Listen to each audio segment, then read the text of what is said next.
Hey there, bibliophiles and those raising bibliophiles. Without ratings and warning labels, knowing which books are appropriate for your children to read is like navigating wild terrain without a map and a compass. I don't know about you, but I have been burned more than once handing my child a book that I thought was clean and appropriate for them to read. I'm a fellow mom, educator, reading specialist, and literary enthusiast trying to find great books for my children and yours to read.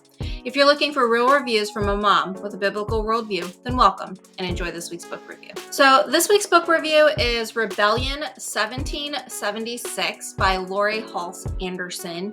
Some of you may or may not be familiar with some of her earlier works.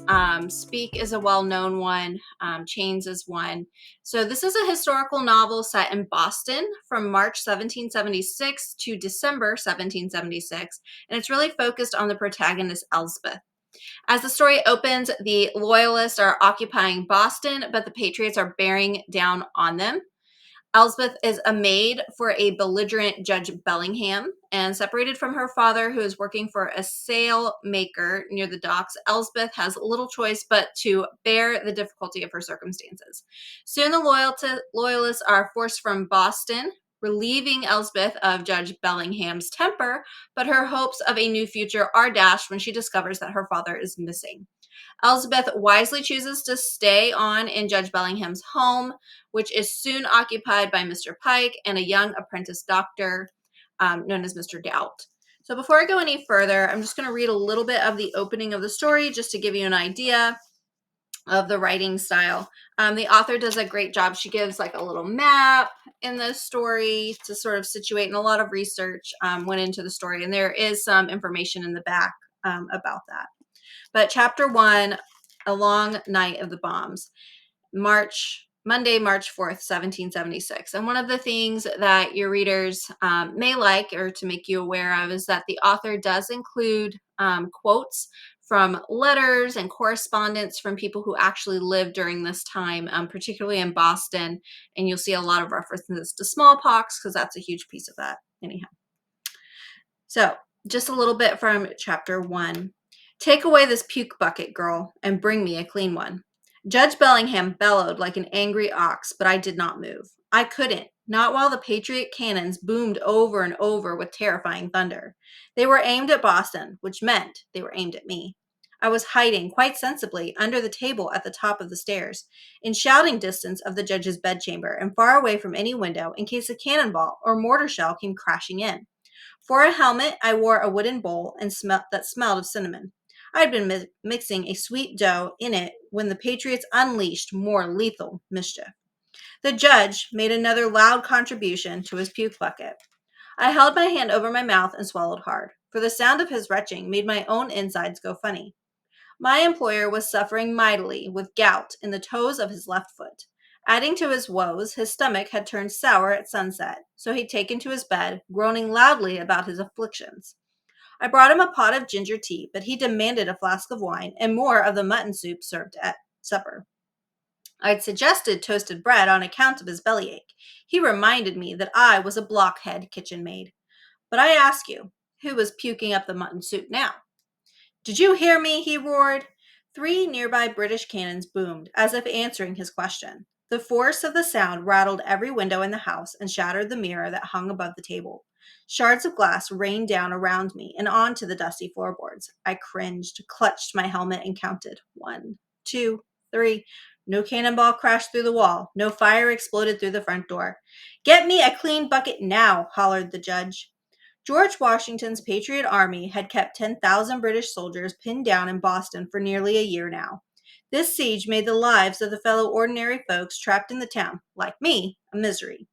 2 nights earlier, the Patriot cannons had begun bombarding us, changing our circumstances from difficult to terrifying.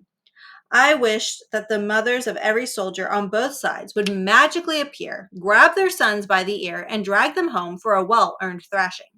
Then we could dump all the cannons and guns into the sea and go about living our lives in a more sensible manner. I sighed. Weaving dreams and fantasies produced a cloth of regret. That's what Papa said. I sighed. Sorry. Answer me, you sniveling featherbrain, the judge demanded. Are you still there? Yes, sir, I called, even though I was neither sniveling nor featherbrain. Bring me that blasted bucket or I'll put you on the street. Losing my job meant losing a place to sleep and 3 meals a day, which scared me even more than the cannonballs. I dashed down the hall to an unused bedroom, grabbed a chamber pot, and cleaned the spider webs out of it with my apron as I ran. The judge most closely resembled an ancient snapping turtle, one that wore a stained purple silk robe over a nightshirt and an old fashioned gray wig. His gout plagued foot was propped up on a high stack of pillows, but the rest of him, thankfully, was hidden under the rumpled blanket. The judge had not washed in ages, which made the room reek of decay, like his anger was rotting him from the inside out. He glared at me. "About time, you idle dolt." I curtsied and replaced the disgusting puke bucket with the chamber pot. "Apologies, sir."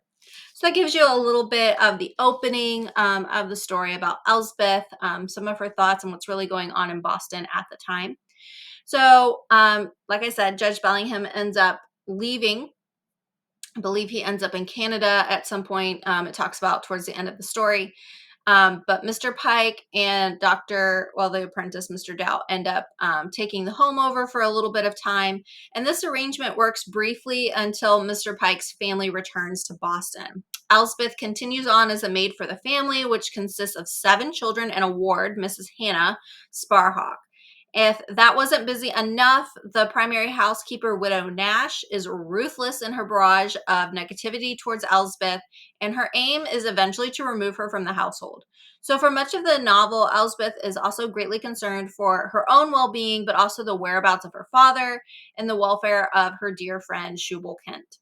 Adding to these concerns, she also becomes the personal maid of Hannah Sparhawk, who is somewhat of a kindred spirit despite their class separation. And while that may sound like a delightful reprieve for Elsbeth, she has to deal with Widow Nash, Hannah's antics, and then there's this budding friendship and relationship romance between Hannah and Mr. Doubt. And Elsbeth is also running intercession for that relationship and setting up meetings and notes and all of that. Also, smallpox inoculations are taking place in the town of Boston, and it becomes shut off from anyone coming in or leaving. Elsbeth and Widow Nash care for the Pike family as they are inoculated and suffer from smallpox.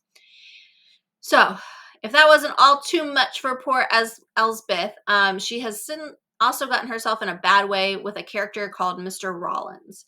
And she ironically helps him while he is suffering from smallpox. She's in the process of trying to find her father. She comes in contact with him. She's already had smallpox, so that's not a concern for her of getting sick, but she ends up getting him help. And then he ends up working to blackmail her later on in the story. He wants shirts, he wants treasures from the household in exchange for information about her father's whereabouts. Ironically, it's Widow Nash's attempt to remove Elsbeth for good from the household that actually gives Elsbeth the resolution concerning her father. And that actually also leads to an opportunity for her to kind of help Mr. Rollins, in his own demise and kind of get that guy away from her. So, for much of the novel, there's also obviously talk about a call for independence from Britain, what that might mean to the changing world. Halse Anderson does a great job of giving context, but also focusing the reader on the difficult lives and uncertainty that many common people faced in Boston in 1776. So, as a spoiler to the story, Hannah Sparhawk does die from smallpox.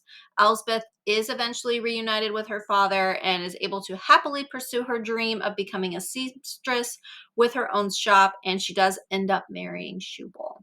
So a lot of that is given towards the end of the story. If you go to my website at holdingsteadfastreaders.com, you're going to get a few more details, anything that's noteworthy, anything that parents might want to know about. The details for smallpox could be a little much for younger readers. This book is geared more towards 10 and up.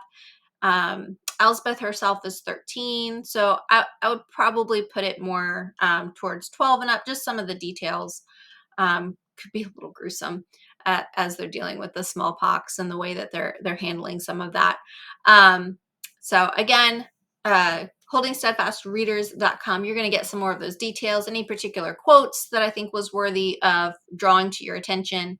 I really enjoyed Rebellion 1776. The time and the attention in the research that she had to do to sort of rebuild this world of Boston and what was going on and with the characters, that's all very evident in the story, her efforts, and it does quickly captivate the readers who are following along with Elsbeth as she's yearning for a future all of her own and all the hardships that she has to sort of withstand and endure in the circumstances of her time. Parents will definitely appreciate that there is no profanity. There are noteworthy themes of compassion and determination. Again, I would probably put this book more at like 13 and up, given some of the details and the age of Elsbeth herself. So I hope that that's helpful to you as a parent. Thank you for joining me for this week's book review, and I hope that you'll join me next week for another book review.